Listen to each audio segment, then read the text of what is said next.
Discuss करने वाले हैं आरआरबी एएलपी सीबीटी 2 के लिए बेसिक साइंस और इंजीनियरिंग के मोस्ट एक्सपेक्टेड 300 क्वेश्चंस को हम लोग डिस्कस कर रहे थे। ये पार्ट 4 होने वाला है। पार्ट 3 जो है किसी कारणवश अपने आप ही कट गया था। 33 क्वेश्चंस के बाद अपने आप ही कट गया।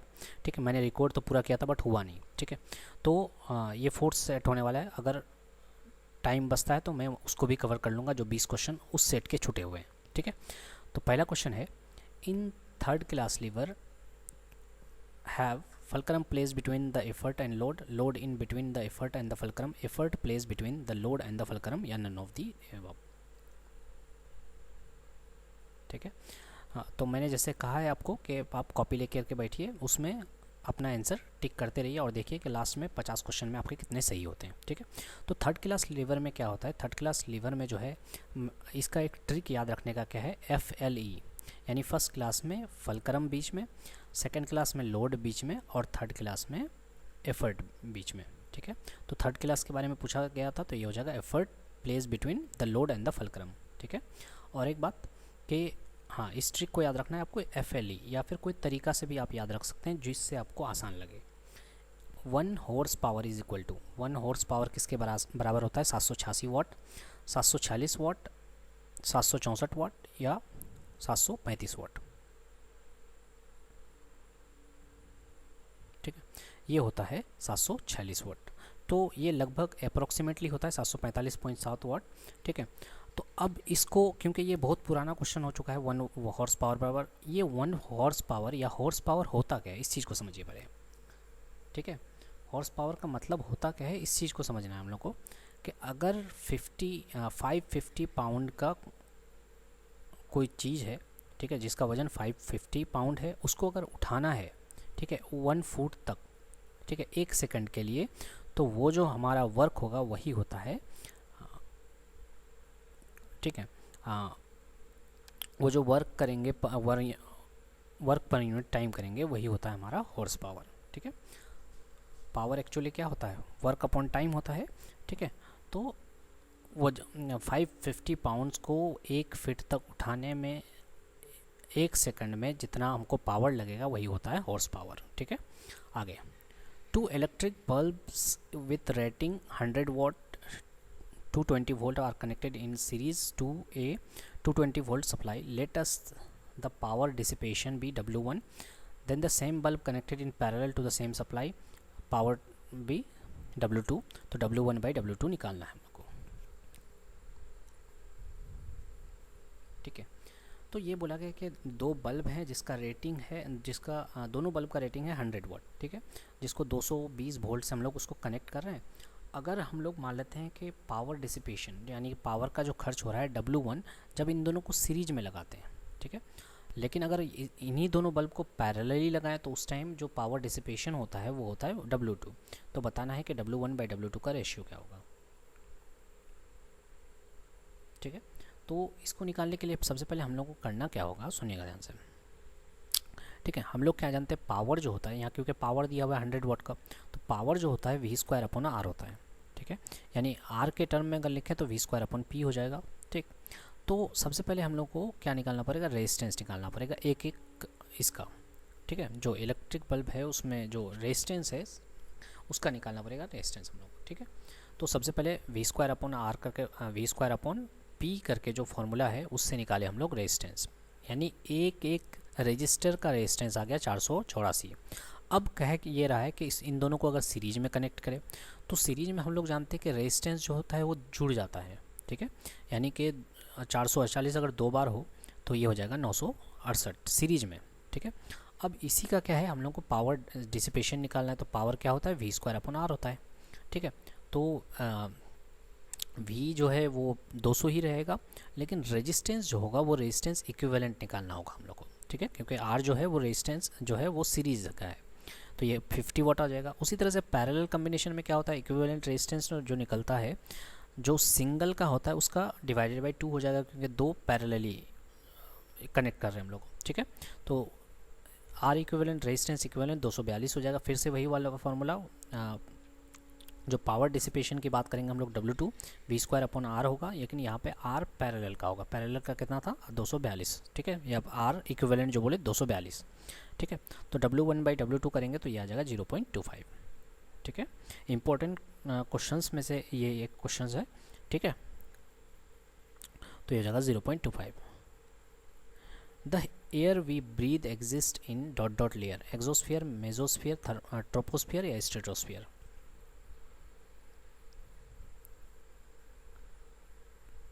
ठीक है, जो हम लोग एयर लेते हैं, सांस लेते हैं, वो कौन से लेयर का एयर है?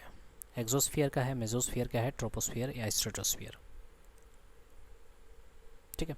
तो हम लोग क्योंकि सबसे लोवेस्ट लेयर ऑफ एटमॉस्फेयर के सबसे लोवेस्ट लेयर में हम लोग सांस ले रहे हैं, ठीक है। तो सबसे पहला जो लेयर रहता है या लोअर लेयर जो होता है वो होता है ट्रोपोस्फियर, उसके बाद होता है स्ट्रेटोस्फियर, उसके बाद मेसोस्फियर, थर्मोस्फियर, एक्सोस्फियर, ठीक है। तो हम लोग जहाँ पे सांस ले रहे हैं वो कौन सा है? ट्रोपोस्फियर है। What is represented by the product of force and displacement in the direction of force? Momentum, impulse, work या फिर power? फोर्स और डिस्प्लेसमेंट का जो प्रोडक्ट है, ठीक है, in the direction of force, वो क्या हो जाएगा तो वो हो जाएगा वर्क, ठीक है। वर्क होता है फोर्स इंटू डिस्प्लेसमेंट, यानी फोर्स और डिस्प्लेसमेंट का प्रोडक्ट, ठीक है। और एक चीज़ होता है वो कॉस थीटा होता है, ठीक है, यानी फोर्स और डिस्प्लेसमेंट के बीच का एंगल वो भी मैटर करता है, बट यहाँ पे वो चीज़ नहीं दिया गया है, ठीक है। Becquerel is the unit of measurement of radioactivity, velocity, conductivity या रेजिस्टिविटी। बैक्वेरल किसका यूनिट है? ठीक है, तो इसका आंसर हो जाएगा रेडियो एक्टिविटी। अगर किसी कारण से साउंड अगर क्लियर नहीं आ रहा है तो आप सिर्फ म्यूट करके आप सिर्फ क्वेश्चंस को देख लीजिए, ठीक है। अब ये रेडियो एक्टिविटी का मतलब क्या है? ठीक है, ये जो बैक्वेरल जो यूनिट है रेडियो एक्टिविटी का मतलब क्या है? तो it is defined as the activity of quantity of radio active material in which 1 nucleus decay per second. अगला question, in 90 kg weighing non ferrous casting containing copper, tin and zinc in the ratio 6:3:1, the weight of copper is 27 kg, 9 kg, 54 kg या none of the above। ठीक है, तो बोला गया कि हम लोग ना नॉन फेरस कास्टिंग जिसमें कॉपर है, टिन है, जिंक है, इसका वजन किए तो 90 kg आया। इसका आपका रेशियो भी दिया हुआ है, कॉपर जो है 6 रेशियो में है, टिन 3 रेशियो में है और जिंक जो है 1 रेशियो में। तो कॉपर का वज़न अगर खाली हम कॉपर का वज़न करते हैं तो उसका वज़न कितना होना चाहिए इस 90 kg में।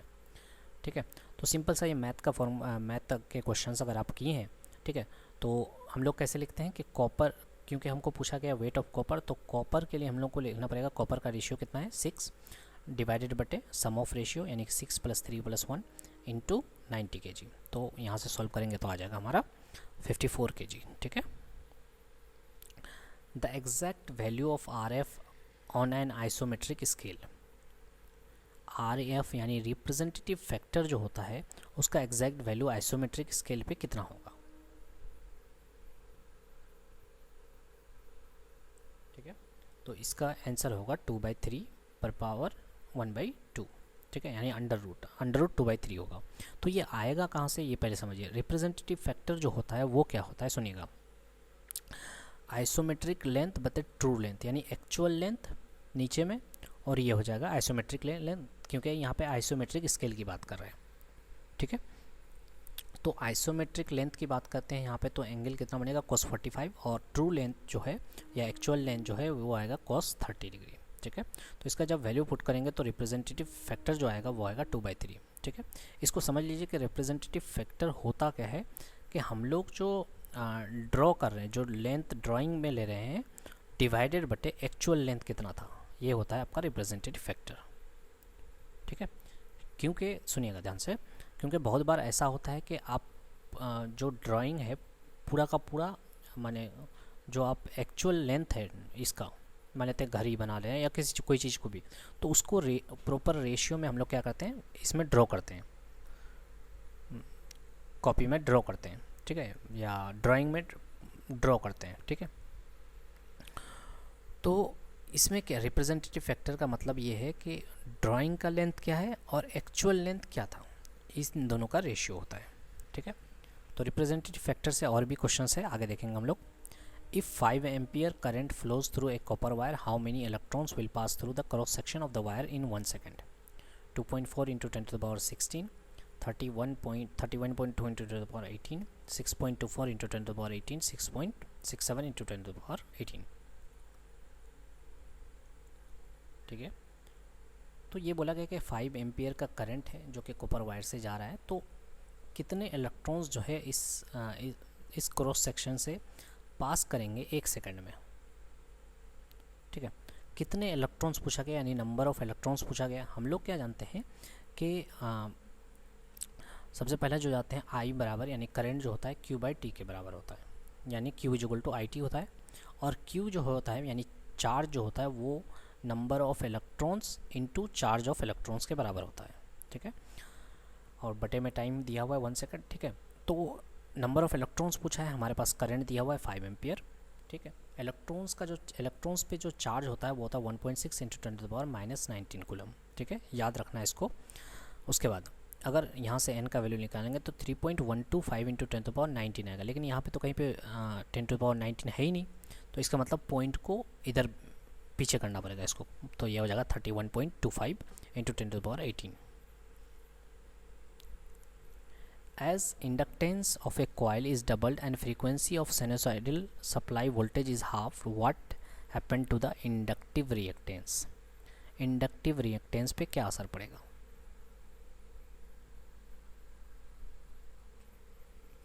ठीक है, तो इंडक्टिव रिएक्टेंस के लिए हम लोग को पहले इंडक्टेंस का जानना पड़ेगा, क्या रिलेशन होता है इंडक्टिव रिएक्टेंस का इंडक्टेंस के साथ और वोल्टेज सप्लाई के साथ या फ्रीक्वेंसी के साथ कैसा रिलेशन होता है। ठीक है, तो इसका जो इंडक्टिव रिएक्टेंस का जो फॉर्मूला होता है वो होता है 2πfl, यानी f क्या है यहाँ पे फ्रीक्वेंसी है और l जो है वो है इंडक्टेंस। ठीक है, यानी डायरेक्टली प्रोपोर्शनल है। तो अगर बोला गया कि फ्रीक्वेंसी को हाफ कर दिया जाए और इंडक्टेंस को डबल कर दे रहे हैं, दोनों का रिलेशन डायरेक्टली प्रोपोर्शनल है, तो कोई असर पड़ेगा? एक को डबल कर दे रहे हैं, एक को हाफ कर दे रहे हैं, तो कोई भी असर नहीं पड़ेगा, इसलिए रिमेन सेम रहेगा।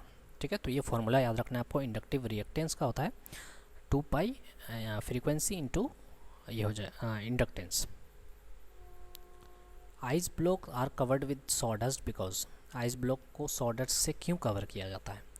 Sawdust lower the temperature of ice. None of these. Sawdust absorb excess of water from the ice. The sawdust together with the air trap within it acts as heat insulator and prevent the heat loss outside from getting to the ice and melting it. क्या होगा इसका answer?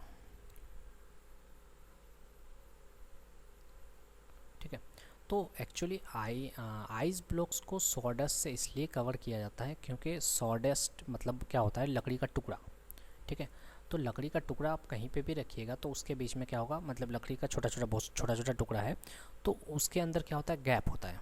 ठीक है, gap होता है, उस gap में air फंस जाता है, और एयर जो है वो बैड कंडक्टर है या फिर गुड इंसुलेटर है। ठीक है, अब जब इंसुलेटर अच्छा है तो उससे क्या जो हीट है, हीट का तो एक्सचेंज नहीं हो पाएगा, जिसकी वजह से आइस ब्लॉक जो है वो जैसे का तैसा ही रह जाता है। ठीक है, अगला क्वेश्चन, 1 टेस्ला बराबर कितना होता है? वेबर पर मीटर स्क्वायर। 1 टेस्ला बराबर कितना वेबर पर मीटर स्क्वायर? 1, 10, 0.1 या 100? ठीक है, तो इसका आंसर हो जाएगा 1। ठीक है, 1 टेस्ला बराबर होता है 1 वेबर पर मीटर स्क्वायर। ठीक है, सबसे पहला सवाल आता है कि टेस्ला किसका यूनिट है, या फिर वेबर जो है, वेबर मीटर स्क्वायर जिसको बोल रहे हैं, वेबर किसका यूनिट है। और ये याद रखना है कि 1 टेस्ला बराबर 10,000 गॉस के बराबर होता है। ठीक है, टेस्ला बड़ा है, गॉस छोटा है। ठीक है, अब सुनिएगा, टेस्ला जो होता है वो मैग्नेटिक फ्लक्स डेंसिटी या मैग्नेटिक फील्ड स्ट्रेंथ का यूनिट है। ठीक है, और बात करें वेबर जो है, वेबर मैग्नेटिक फ्लक्स का यूनिट है। काफ़ी ज़्यादा यहाँ पे भूल होता है। ठीक है, मैग्नेटिक फ्लक्स डेंसिटी और मैग्नेटिक फ्लक्स का हो जाएगा वेबर, मैग्नेटिक फ्लक्स डेंसिटी का होगा टेस्ला। ठीक है, और यहीं पे अगर बोलें कि एक वेबर बराबर क्या होगा, तो एक टेस्ला मीटर स्क्वायर, या फिर उल्टा भी पूछ सकता है कि एक टेस्ला बराबर क्या होगा, तो एक वेबर मीटर स्क्वायर। ठीक है, आगे ये ब्लैंक पेज इसलिए है क्योंकि आपने लाइक नहीं किया है अभी तक। लाइक कर लीजिए, 12 क्वेश्चन कर चुके हैं हम लोग। अगर अच्छा लग रहा है तभी आप कंटिन्यू में है। ठीक है, तो लाइक कर दीजिए जल्दी से, आगे बढ़ते हैं हम लोग। ठीक है, a full scale technical drawing have scale factor of 1:1, 1:2, 2:1 या फिर 1:4।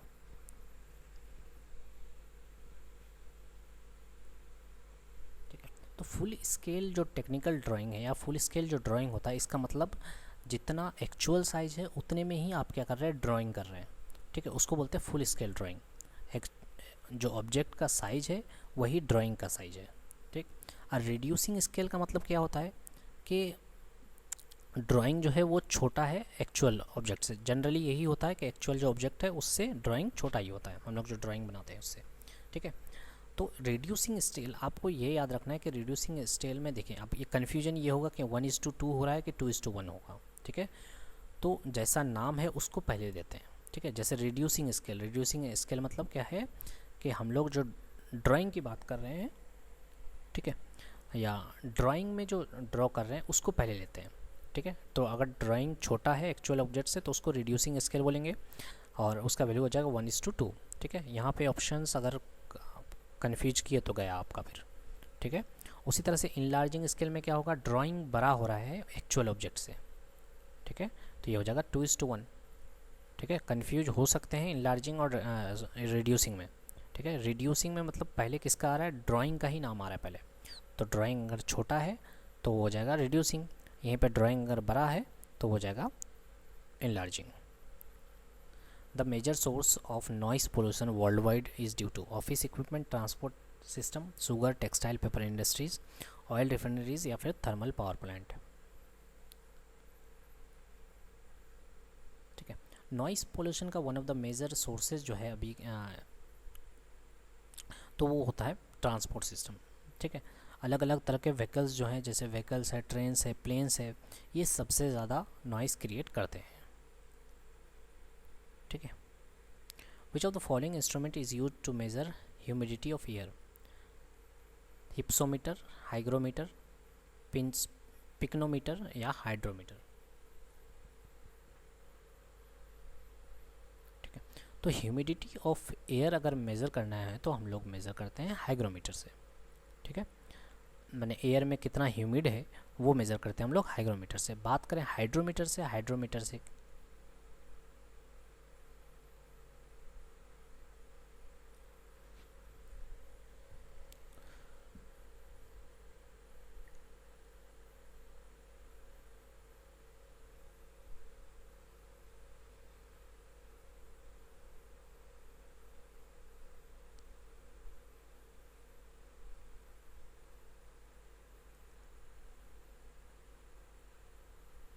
ठीक है, तो यहाँ पे पूछा क्या है, ह्यूमिडिटी ऑफ एयर।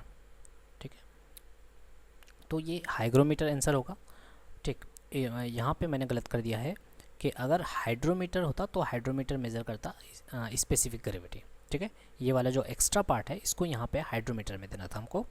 ठीक है, तो ह्यूमिडिटी ऑफ एयर, अगर एयर का ह्यूमिडिटी पता करना है तो वो हाइग्रोमीटर, और हाइड्रोमीटर जैसे नाम से पता चला, हाइड्रो मतलब वाटर।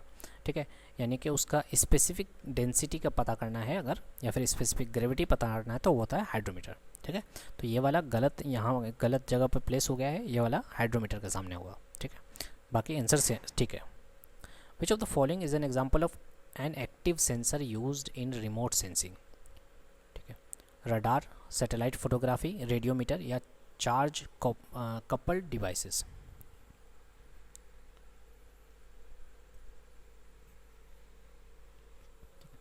तो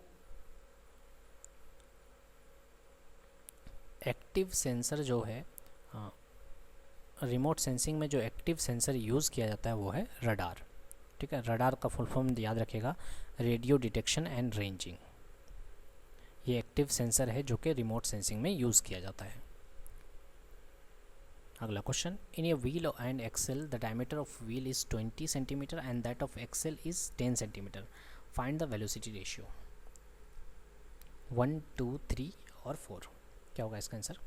ठीक है, तो बोला गया कि व्हील और एक्सेल, व्हील मतलब चक्का है ना, चक्का जिसको बोलते हैं हम लोग, और एक्सेल जो है वो वाला पार्ट, व्हील से जो अटैच पार्ट होता है, ठीक है, रॉड जिसको रॉड बोल सकते हैं हम लोग, ठीक है, तो वो वाला पार्ट। तो इसका वेलोसिटी रेशियो कैसे निकालते हैं? हो जाएगा हमारा, ठीक है, पहले वेलोसिटी रेशियो मतलब होता क्या है यहाँ पे, ठीक है, distance moved by the effort. Effort कौन लगा रहा है? भाई साहब वो व्हील लगा रहा है एफर्ट, ठीक है, और distance moved by the load, load कौन है? तो लोड हो जाएगा एक्सेल, ठीक है। तो पूरे टर्न की बात करें, एक फुल टर्न की बात करें, तो ये हो जाएगा पाई डी अपॉन इस कैपिटल पाई डी अपॉन स्मॉल पाई डी। कैपिटल जो है व्हील का डायमीटर है और स्मॉल डी जो है ये आपका एक्सेल का डायमीटर है, ठीक है। तो इसलिए डायमीटर, कैपिटल डायमीटर बटे स्मॉल डायमीटर यानी व्हील डायमीटर बटे आपका हो जाएगा एक्सेल डायमीटर, ठीक है। तो ये हो जाएगा 2 के बराबर, ठीक है, आंसर 2 होगा यहाँ पे। An example of second order lever is cutting plier, coal tongs, nut cracker या सी सॉ। सेकेंड ऑर्डर या सेकेंड क्लास का जो लीवर है उसका एग्जाम्पल क्या होगा? ठीक है, अगर आपको एग्जाम्पल नहीं भी याद है ना, तो आपको अगर पता है कि प्रोसेस क्या है, सेकेंड ऑर्डर में बीच में कौन आता है, तो उससे भी कर सकते हैं कि जैसे FLE मैंने ट्रिक बताया था, L लोड बीच में, सेकेंड क्लास में लोड बीच में।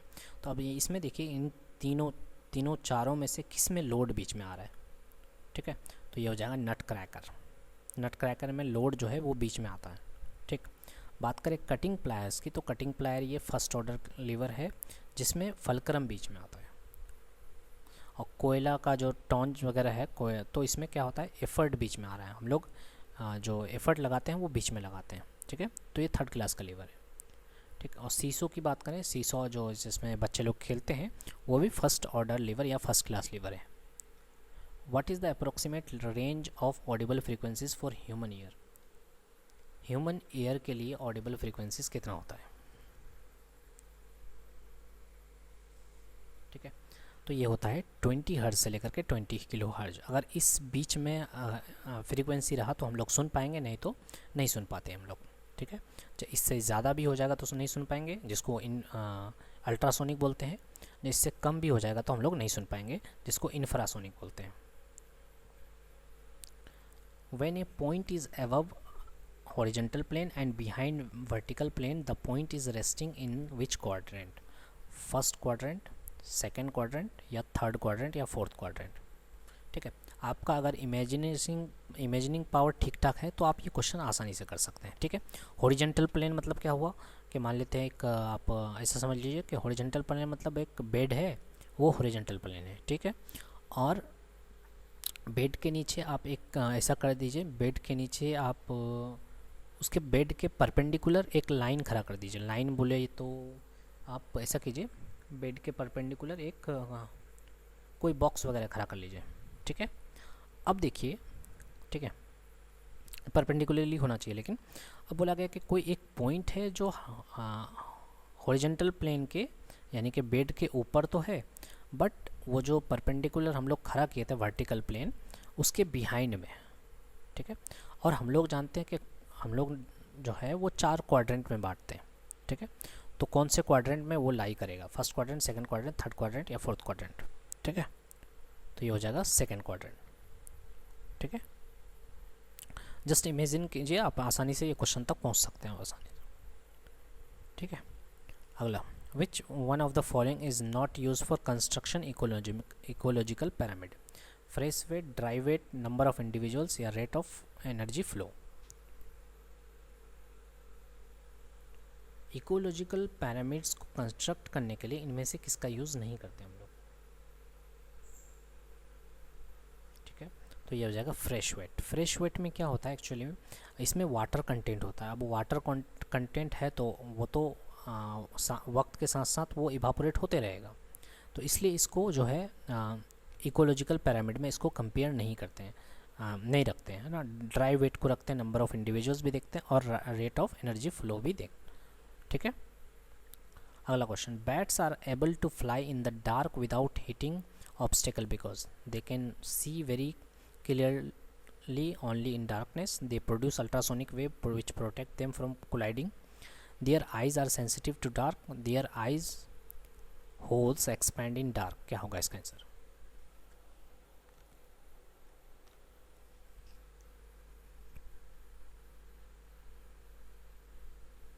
ठीक है, तो बैट्स जो है वो डार्क में इसलिए कर पाते हैं क्योंकि वो अल्ट्रासोनिक वेव छोड़ते हैं। ठीक है, वो अल्ट्रासोनिक वेव प्रोड्यूस करते हैं और उसको छोड़ते हैं। ठीक है, अब होता क्या है, ये जो अल्ट्रासोनिक वेव है वो आगे बढ़ता है और कोई भी ऑब्जेक्ट सामने है तो उससे टकराने के बाद वो वापस उसी के पास आता है, मैंने इको प्रोड्यूस होता है। ठीक है, तो उससे उसका जो है मैंने टाइम क्या लगा या कितने समय के बाद वापस आया।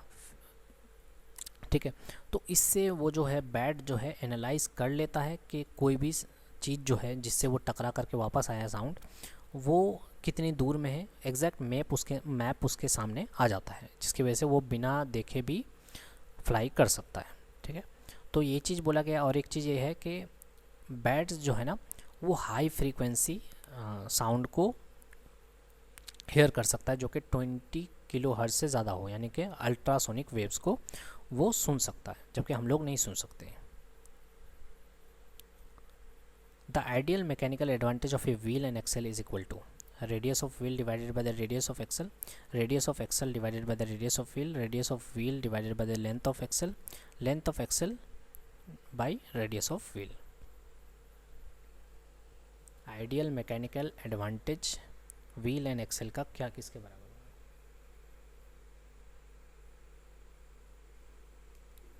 ठीक है, तो ये होगा हमारा radius of wheel divided by the radius of axle. ठीक है, यानी कि व्हील जो कि बड़ा है उसकी बात करते हैं हम लोग, radius divided by radius of axle के बराबर है। ठीक है, या इस तरह से भी डिफाइन कर सकते हैं हम लोग, ratio of distance over which the input effort is applied, यानी कि एफर्ट जो लगा रहे हैं हम लोग, ठीक है,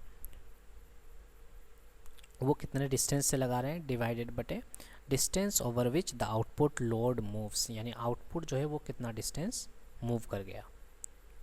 ठीक है,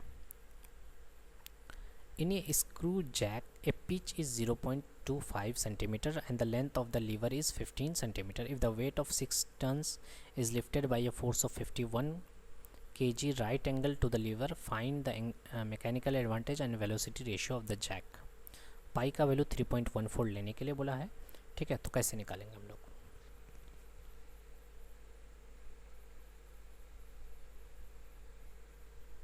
ठीक है, तो हम लोग जानते हैं कि मैकेनिकल एडवांटेज होता क्या है। सबसे पहले कि मैंने कितना एफर्ट लगाया वो नीचे होता है, यानी इनपुट कितना दिया वो नीचे होता है, डिवाइडेड बटे आउटकम क्या मिला हमको, ठीक है, वो ऊपर होता है।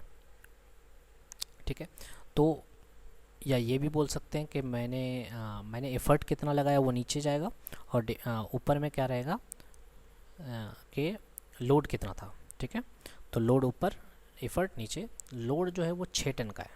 ठीक है, और लिफ्ट जो करा रहे हैं या फोर्स जो लगा रहे हैं वो 51 kg का है।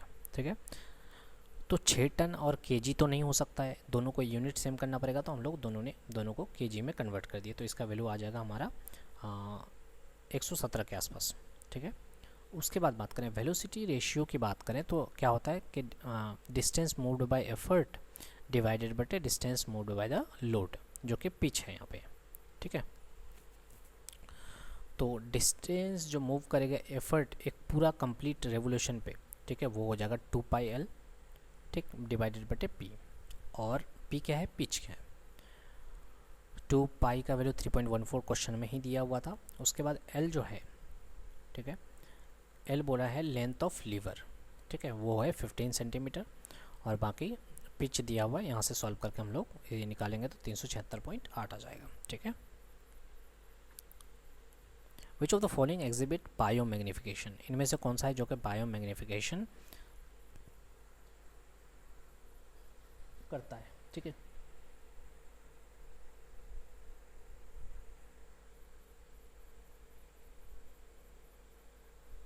क्या होगा इसका आंसर? SO2 मरकरी DTT या फिर बोथ 2 and 3।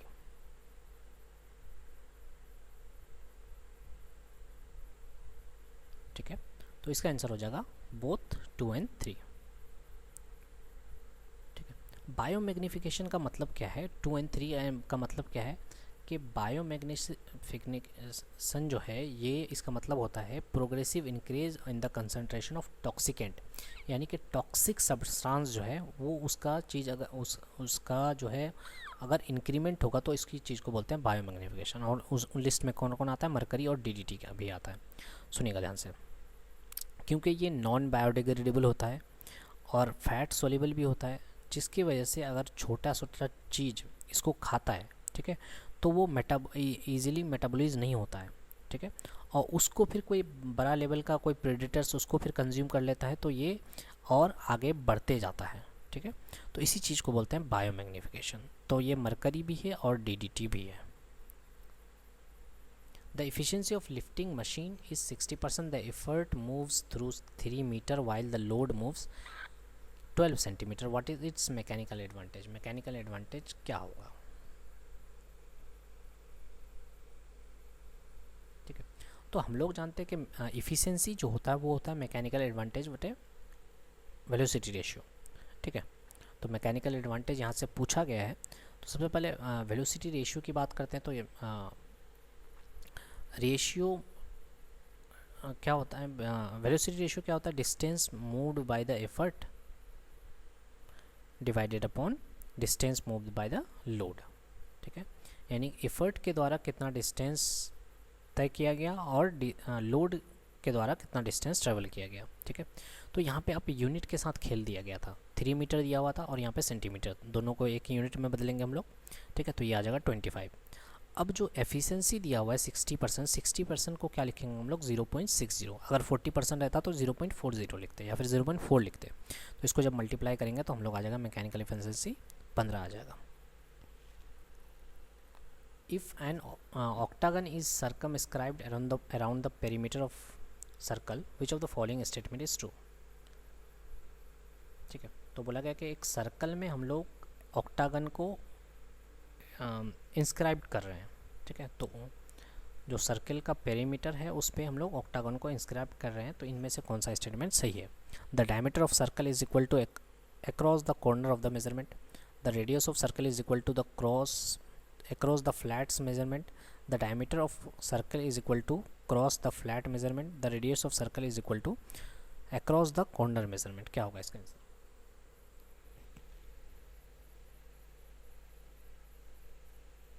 ठीक है, तो इसका आंसर हो जाएगा जो डायमीटर है, diameter of the circle is equal to across the flat measurement. ठीक है, ये जो डायमीटर यहाँ से यहाँ तक डायमीटर है, ठीक है, वो सर्कल का जो डायमीटर है वो है वो आपका ऑक्टागन का फ्लैट अक्रॉस फ्लैट मेजरमेंट है। ठीक है, which of the following pencil lead is hardest? ये इंपॉर्टेंट क्वेश्चंस में से है। इनमें से कौन सा है जो कि हार्डेस्ट है? HB है, H है, B है, F है। ठीक है, तो मैंने कैसे याद रखा है, आपको याद रखने का तरीका मैं बता रहा हूँ। H4 तो हार्ड हो गया, मैंने H जो जितना ज़्यादा H बढ़ेंगे उतना ज़्यादा हार्ड होगा। और B4 याद रखा है मैंने, बोका। बोका मतलब हम लोग बंगाली लैंग्वेज में बोलते हैं बोका। बोका बोले तो आपका फुलिश। ठीक है, तो अब जो एक तो हार्ड हो गया, एक बोका हो गया। अब तो बोका ज़्यादा अच्छा लिखेगा नहीं, हार्ड नहीं लिखेगा, मतलब सॉफ्ट होगा, बोका सॉफ्ट होगा। ठीक है, तो जितना ज़्यादा बी की तरफ बढ़ेंगे वो सॉफ्ट होगा और जितना ज़्यादा एच की तरफ बढ़ेंगे वो ज़्यादा हार्ड होगा। ठीक है, और रहा बात HB का, ठीक है, तो HB जो है बीच में आता है। ठीक है, उसके बाद उसी तरह F है, और इन तीनों में कंपेयर अगर आ जाए तो आपको याद रखना है, ये तीनों आपको याद रखना ही पड़ेगा। ठीक है, कि HB और F, HB और F सबसे हार्डेस्ट है, उसके बाद आता है HB और B। ठीक है, ये तीनों आ गया तो थोड़ा सा क्वेश्चन बोल सकते हैं कि टफ तो नहीं, मॉडरेट लेवल का आ जाएगा। ठीक है, तो याद रखना है एफ हार्ड होगा, एफ से कुछ और रख लीजिए या दिमाग में बैठा लीजिए, ठीक है। और बी से तो बोका बोल ही दिया मैंने, ठीक है। बी और एफ के बीच में एच भी आता है, ठीक है। ऐसे भी याद रख सकते हैं कि बॉयफ्रेंड के बीच में कौन आ गया, एच भी आ गया, ठीक है। In a biotic community the primary consumers are, biotic community में प्राइमरी कंज्यूमर्स जो होते हैं वो कौन सा होते हैं, हार्बीवोर्स होते हैं, कार्निवोर्स होते हैं या ओमनीवोर्स होते हैं। प्राइमरी कंज्यूमर्स की बात करते हैं, ठीक है। देखिएगा सबसे पहले अगर प्रोड्यूसर की बात करें तो प्रोड्यूसर्स में कौन होते हैं, जो ग्रीन प्लांट्स होते हैं वो प्रोड्यूसर में आते हैं, ठीक है। कंज्यूमर कौन होते हैं, जो उसको खाते हैं, ठीक है। तो प्लांट को कौन खाएगा, हार्बीवोर्स खाएगा। फिर अगर सेकेंडरी कंज्यूमर पूछता तो हार्बीवोर्स को कौन खाता है, कार्निवोर्स खाता है, ठीक है। तो इस तरह से ये चलते रहता है, ठीक है। तो प्राइमरी कंज्यूमर्स कौन होते हैं, जो ग्रीन प्लांट को खाते हैं, तो वो क्या हो जाएगा, हार्बीवोर्स हो जाएगा, ठीक है। What is the SI unit of stationary charge, stationary charge हो या फिर मूविंग चार्ज हो, उसका यूनिट क्या होता है, सेम ही है, वो क्या होगा, तो ये हो जाएगा कूलम, ठीक है। स्टेशनरी चार्ज हो या फिर मूविंग चार्ज हो, दोनों का यूनिट क्या होगा, कूलम ही होगा। Which grade pencil is use for shading, अभी हम लोगों ने पढ़ा था कि कौन सा हार्डेस्ट है, ठीक है। एच बी बीच में आता है किसके, बॉयफ्रेंड के, बी एफ के, ठीक है। अभी हम लोगों ने देखा था इनमें से कौन से पेंसिल का शेडिंग में यूज़ किया जाता है, शेड करने में यूज़ किया जाता है, ठीक है। तो इसका आंसर हो जाएगा हमारा बी, ठीक है। हम लोग जो एच बी पेंसिल यूज़ करते हैं, हम लोग तो रेगुलरली एच बी पेंसिल ही यूज़ करते हैं, तो वो रेगुलर राइटिंग के लिए, ठीक है। एच हम लोग पहली बात किए कि एच जो है वो टेक्निकल जो ड्राइंग्स है उसके लिए यूज़ करता है, क्योंकि ये हार्डेस्ट पेंसिल में आता है, ठीक है। For an ideal machine relationship between mechanical advantage and velocity ratio, अगर एक मशीन जो है वो आइडियल है तो मैकेनिकल एडवांटेज और वेलोसिटी रेशियो का क्या रिलेशन होगा,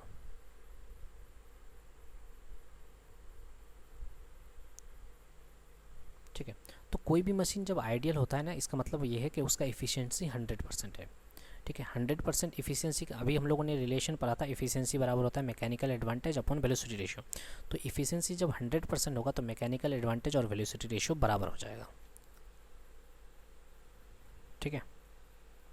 विच electronic component we are use in the 5th generation computer, transistor, integrated circuit, VLSI, ULSI। Fifth generation computer में किसका यूज़ किया गया, तो ये हो जाएगा अल्ट्रा लार्ज, ये जो ULSI है अल्ट्रा लार्ज स्केल इंटीग्रेशन का यूज़ किया गया, ठीक है। तो अब सबसे पहले बात करते हैं फर्स्ट जनरेशन में वैक्यूम ट्यूब्स यूज़ किया गया था। सेकेंड जनरेशन में वैक्यूम ट्यूब्स को हटा कर ट्रांजिस्टर यूज़ किया गया। उसके बाद फिर थर्ड जनरेशन में जो है ट्रांजिस्टर को हटा करके इंटीग्रेटेड IC सर्किट जो है था, इंटीग्रेटेड सर्किट, वो थर्ड जनरेशन में लाया गया था। उसके बाद फोर्थ जनरेशन में VLSI जिसको बोलते हैं वेरी लार्ज ना स्केल इंटीग्रेशन, ठीक है। उसके बाद आया था अल्ट्रा लार्ज। तो फिफ्थ जनरेशन में जो है अल्ट्रा लार्ज का यूज़ किया गया था। तो ऐसे याद रखेंगे, सबसे पहला में वैक्यूम ट्यूब, उसके बाद ट्रांजिस्टर, उसके बाद IC, उसके बाद VLSI, उसके बाद ULSI।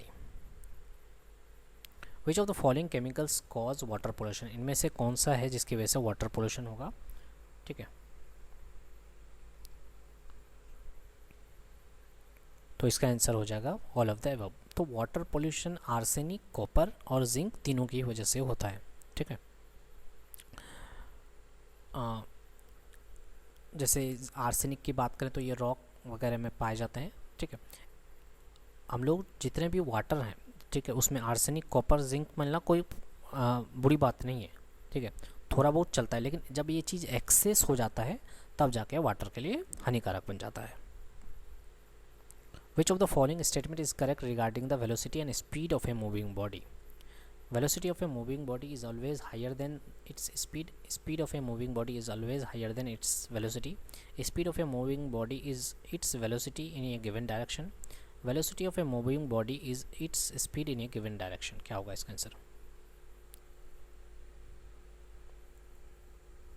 ठीक है, तो एक्चुअली डायरेक्शन किसके पास होता है? वेलोसिटी के पास। इसके स्पीड के पास कोई डायरेक्शन नहीं है, तो क्या होगा?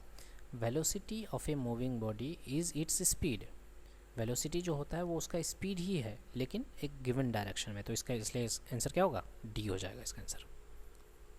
ठीक है, अब इसमें कंफ्यूज हो सकते थे कि speed of a moving body is its velocity in A given direction. Speed में डायरेक्शन नहीं होता है, वेलोसिटी में डायरेक्शन होता है। ठीक है, क्योंकि वेलोसिटी जो है वो वेक्टर क्वांटिटी है, जिसके लिए मैग्नीट्यूड और डायरेक्शन का होना ज़रूरी है। ठीक है, जैसे मैंने कहा कि एक कार ट्रेवल कर रहा है 60 किलोमीटर पर आवर, ये इसका स्पीड है। लेकिन अगर बोल दें 60 किलोमीटर पर आवर नॉर्थ की तरफ ट्रेवल कर रहा है, इसका मतलब ये क्या बता रहे हैं? वेलोसिटी बता रहे हैं हम लोग।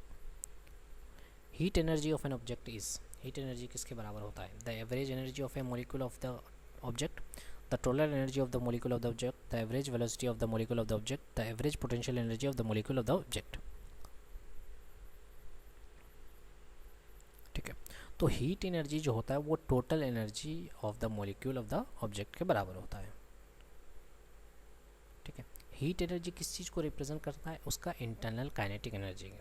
अब इंटरनल काइनेटिक एनर्जी क्या होगा कि उसके जो मॉलिक्यूल्स हैं, एटम्स हैं, ठीक है, वो क्या करते हैं? वाइब्रेट करते हैं, resulting from the collective motion of vibration of all the atoms और molecules within the object.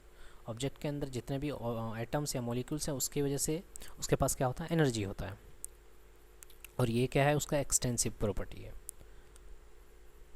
ठीक है, तो जितना ज़्यादा मॉलिक्यूल्स उतना ज़्यादा उसके पास हीट एनर्जी। ठीक है, तो heat energy of an object directly depend करता है total energy of the molecule of the object. Ozone depletion in the stratosphere will cause increased incidence of skin cancer, forest fire, global warming या none of these.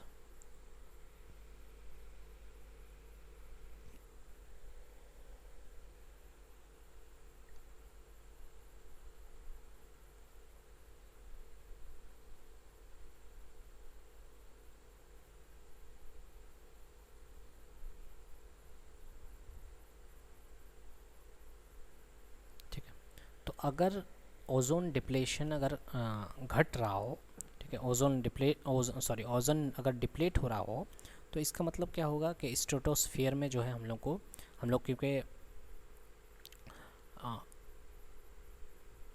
जो इस ultra violet rays है वो आसानी से हम लोगों तक पहुंच पाएंगे। और अल्ट्रा वायलेट रेज़ जो है वो स्किन के लिए काफ़ी ज़्यादा खतरनाक होता है।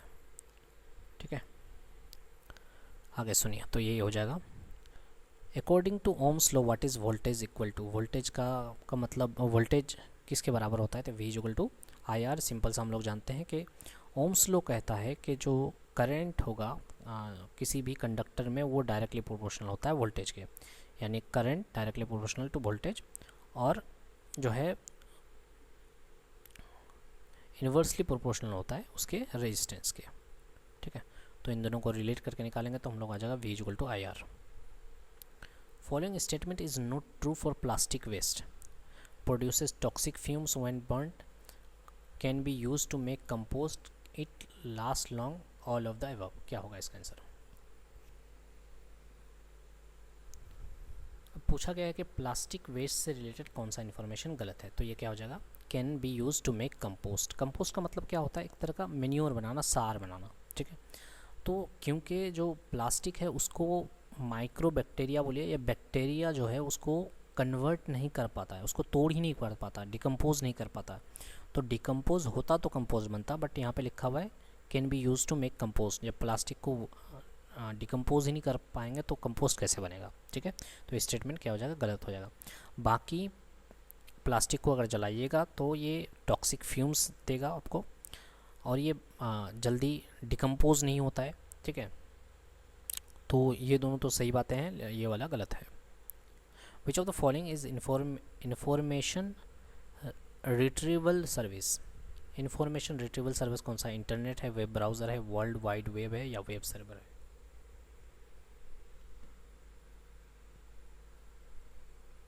ठीक है, तो इसका आंसर क्या हो जाएगा, वर्ल्ड वाइड वेब।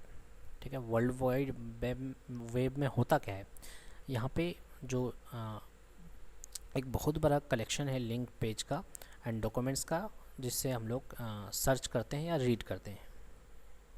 ठीक है, उसके बाद इंटरनल क्या करता है, इंटरनल ग्लोबल नेटवर्क का काम करता है, that connect all the computers together. Web browser क्या करता है कि वेब अलग अलग वेबसाइट को देखने में हेल्प करता है हम लोग को। ठीक है, और वेब सर्वर क्या होता है, एक तरह का पावरफुल कंप्यूटर है जो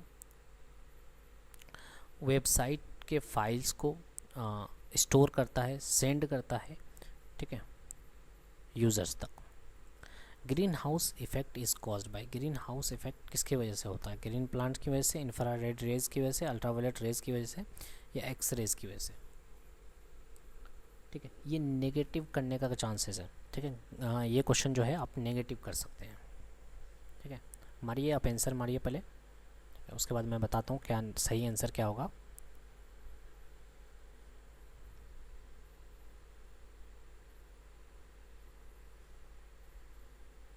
ठीक है, ज़्यादातर लोग इसमें अल्ट्रा वायलेट रेज मार देते हैं, लेकिन एक्चुअल में क्या होगा, ये इंफ्रारेड रेज होगा। ठीक है, तो इंफ्रारेड रेज इसलिए होगा, देखिए ग्रीन हाउस इफेक्ट जो है ये कारण होता है इंफ्रारेड रेज का, लेकिन अगर बात करें हम लोग के जो सन से जो अल्ट्रावायलेट रेज होता है वो आ रहा होता है वो अलग है। ठीक है, तो सुनिएगा ध्यान से, जैसे ही सोलर रेडिएशन हमारे अर्थ से आता है और टकराता है, ठीक है, कुछ एनर्जी तो एब्जॉर्ब होता है और बाकी सब वापस जाने की कोशिश में रहता है। ठीक है, तो बोला गया कि planet emits energy back towards space in the form of long wavelength thermal and infrared radiation. तो होता क्या है कि जितने भी सोलर रेडिएशन था, जो शॉर्ट वेवलेंथ वाले रेडिएशंस होते हैं उसको तो एब्जॉर्ब कर लेता है, बाकी जो लॉन्ग वेवलेंथ एनर्जीज होता है उसको क्या करता है, स्पेस में वापस भेज देता है। ठीक है, और उस लॉन्ग वेवलेंथ में कौन आता है, इंफ्रारेड रेडिएशन है। ठीक है, लेकिन है क्या कि green house gases in the atmosphere, हमारे जो एटमॉस्फेयर है उसमें ग्रीन हाउस गैसेस है, जैसे कि कार्बन है, कार्बन डाइऑक्साइड है, मीथेन है, absorb these out going infrared rays, यानी कि उस इंफ्रारेड रेज को जाने ही नहीं देता है, जिसकी वजह से हमारा जो इंफ्रारेड रेज है वो हर डायरेक्शन में फैल जाता है, जिसकी वजह से हमारा जो ये जो हीट है वो ट्रैप हो जाता है, कॉजिंग ग्रीन हाउस इफेक्ट। ठीक है, अगला क्वेश्चन सुनिएगा। लगाइस ना गेट।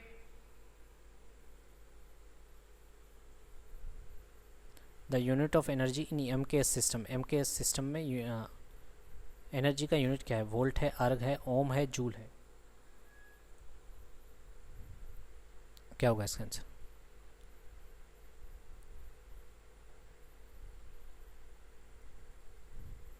ठीक है, तो इसका आंसर हो जाएगा, देखिएगा सुनिए ध्यान से, क्योंकि हम लोग जब अब तक पढ़ते आए हैं कि एनर्जी का जो यूनिट है वो होता है जूल।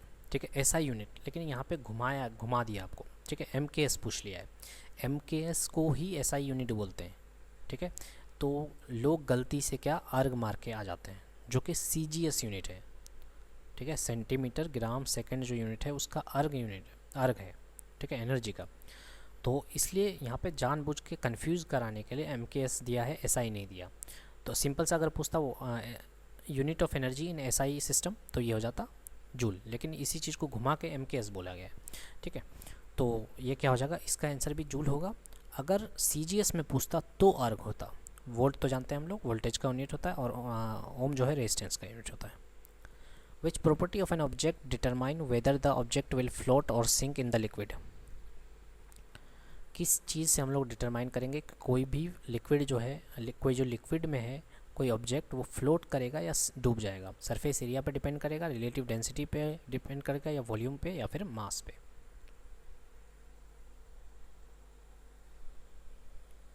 ठीक है, तो इसका आंसर हो जाएगा हम लोग का रिलेटिव डेंसिटी ऑफ लिक्विड।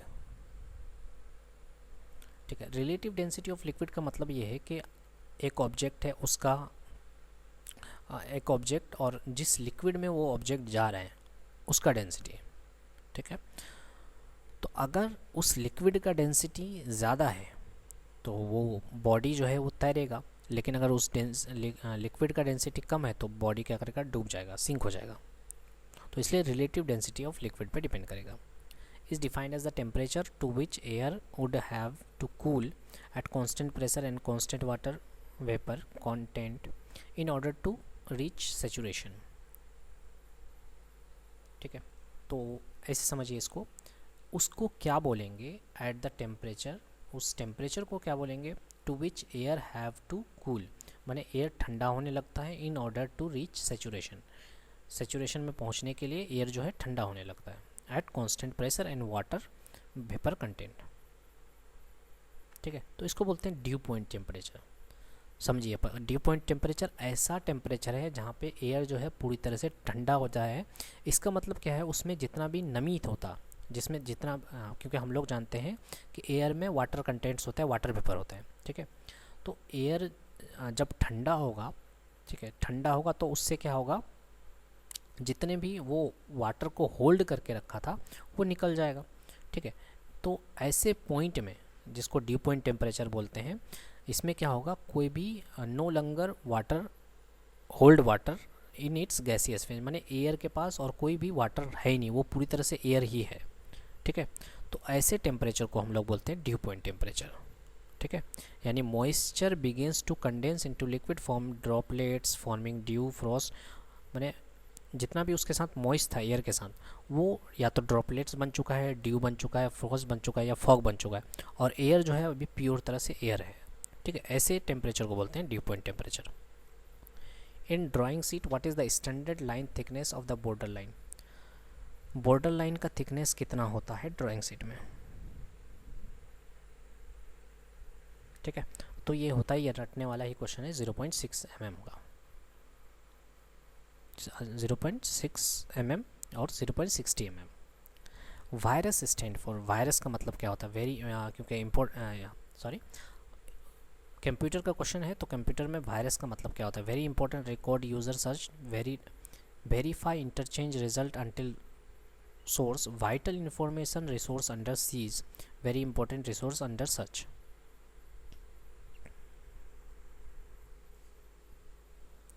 तो वायरस का मतलब होता है कि vital information resources under seize, यानी कि बहुत इम्पोर्टेंट इंफॉर्मेशन था, इम्पोर्टेंट इंफॉर्मेशन रिसोर्सेज था जो कि सीज हो गया अब, ठीक है। यानी कि एक तरह का मैलिशियस सॉफ्टवेयर या जो है हमारे इसेंशियल फाइल को, इम्पोर्टेंट फाइल को, ठीक है, वो कंप्रोमाइज़ हो चुका है अब, ठीक है। तो इसी को बोलते हैं वायरस। तो vital information resource under siege. The safety sign indicate, ये जो साइन दिख रहा है ये इसका मतलब क्या है, use milling cutter, use adjustable guard, workshop area, work hearing protection,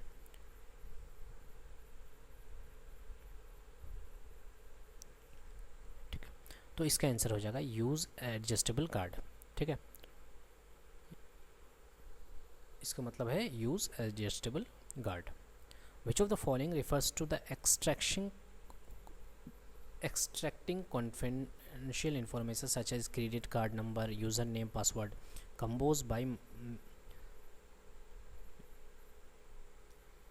masquerading as a legitimate enterprise, hacking, denial of service, spamming या phishing,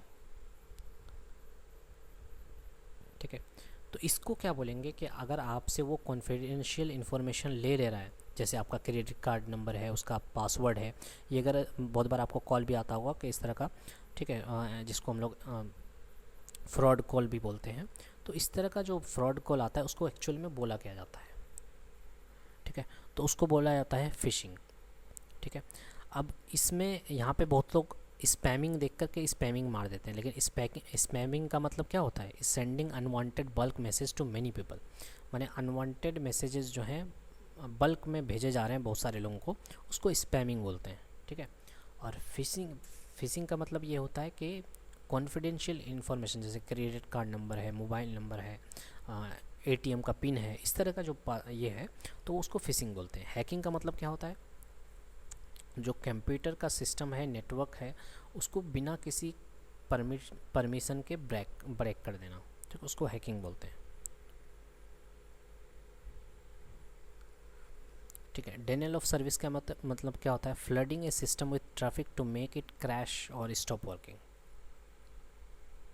ठीक है, मतलब ये है कि बहुत ज़्यादा ट्रैफिक हो जा रहा है और वो वर्क करना बंद कर दे रहा है, तो उसी को बोलते हैं डिनायल ऑफ सर्विस।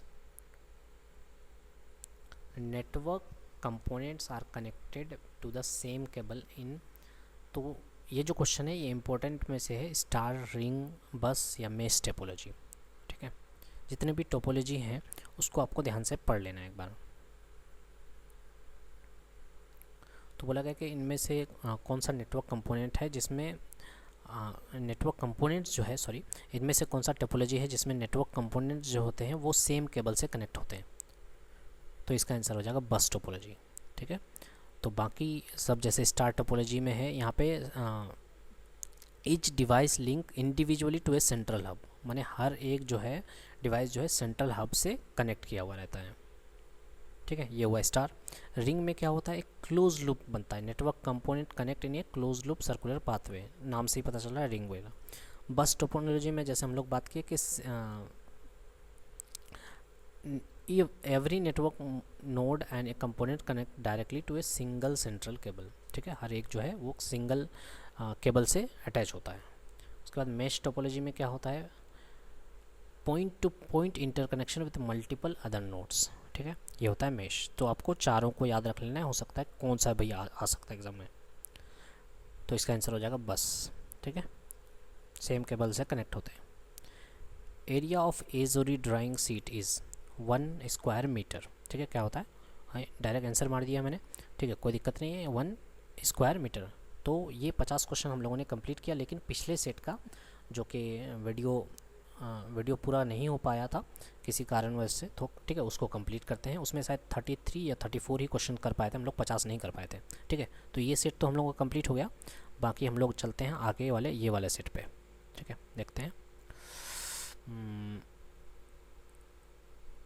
ये वाले सेट। ठीक है,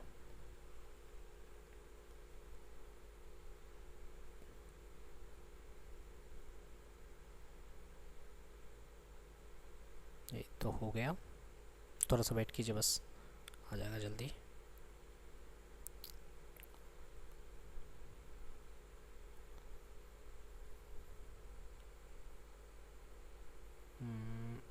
थर्ड सेट कौन सा है, ये वाला। ठीक है,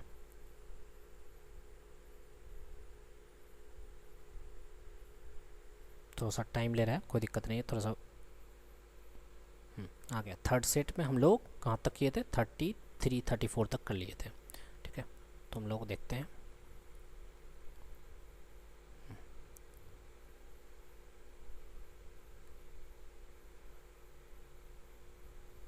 अब मुझे ये भी नहीं पता ये रिकॉर्ड हो रहा है कि नहीं हो रहा है। ठीक है, फिर भी मैं कर देता हूँ उसको। चलिए, तो यहाँ तक हुआ था कि हम लोग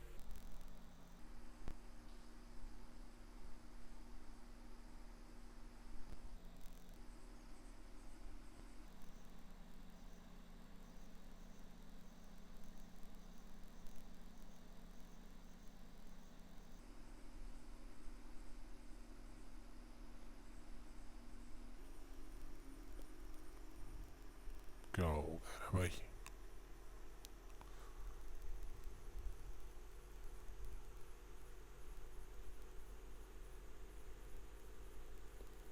चलिए देखते हैं। ठीक है, तो हम लोग के घरों में जो रेसिडेंशियल वायरिंग होता है उसमें जो फ्यूज़ यूज़ किया जाता है वो रीवायरेबल फ्यूज़ यूज़ किया जाता है। ठीक है, तो इसमें एक वायर होता है, फ्यूज़ वायर, जो कि अगर एक्सेस करंट इसके थ्रू बहेगा तो ये जो है ये मेल्ट होने लगता है। मेल्ट हो जाएगा तो हमारा जो बाकी जो सर्किट था वो इनकम्प्लीट हो जाता है। ठीक है, जिसकी वजह से डिवाइसेस जो हैं एक्सेस करंट से, अदर डिवाइसेस जो हैं एक्सेस करंट से बच जाते हैं। तो इसको एक और नाम है किटकैट फ्यूज़ भी है। ठीक है, बात करें यहाँ पे जो एक ऑप्शन दिया है HRC फ्यूज़, ये हो रहा है ठीक है, तो वहीं तक रखते हैं हम लोग। हाँ ठीक है, तो कुछ प्रॉब्लम हो रहा है।